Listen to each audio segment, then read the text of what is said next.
Next is Representative Collin Walke, District 87 Democrat.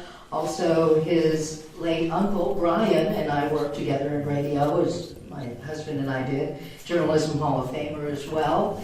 And it's good to have you here. You authored a few bills last year, so give yourself a grade and tell us what productivity and success you felt about last session. Well, I appreciate the opportunity to come and speak to this chamber. I've been here every year since I've been elected in 2016. I really do enjoy it.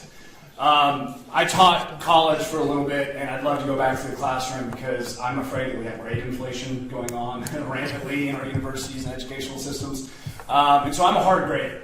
So if I were to grade myself first, since that was directed at me, I believe I passed 4 bills with my name on it this year. And so that was more than I've ever passed before, and I think it was one of the highest that any Democrat was able to get done this year. So I'd give myself a solid B. There's always room for improvement, so a solid B. As far as the legislature itself, I'd give it a solid C. And here's why. C means average. And here's my question to you. In the last 10 years, how has the average Oklahoman's life improved? And I think the statistics will show you that they haven't. And that's why there was a news report that just came out recently showing that Oklahoma is losing its population.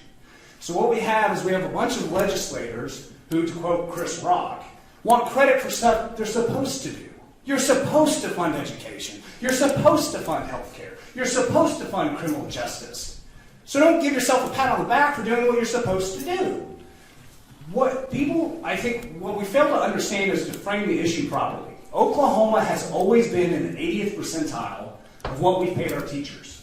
80th percentile, always. That's never changed.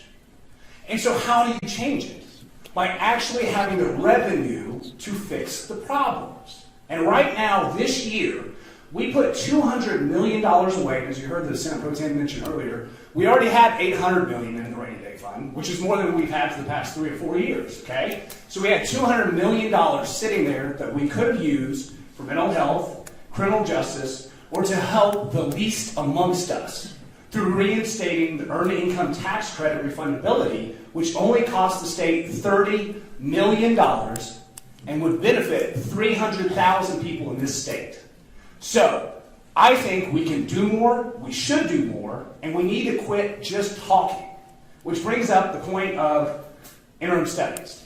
On interim studies, we have done 90 plus, 100 plus interim studies this session. What's going to be the result of that? My concern is that this is just all show and tell, and that no real change is going to come out as a result of that. So I would just ask everybody that's in this room, when interim studies are done, follow up with your legislator and say, how many of those legislative interim studies turned into actual bills? Let's find that question out, because we don't know the answer to that. Study's never been done to that, to my knowledge. And then finally, as far as legislation that I'm running next year, I hope that everybody will reach out to their legislator on this bill, because I think we can all get behind it. Privacy. Every time you send an email, whether it's through Microsoft, Yahoo, Gmail, whatever your server process is, your emails are being read. The data within that is being gleaned out by those server companies. And I'm running legislation this year to prevent that. In Oklahoma, I'm actually working with individuals from Silicon Valley. Oklahoma would be the first state in the nation to pass such legislation and make it enforceable. So, that's the summary of me. Hello, Siri. They're always listening. That's scary stuff.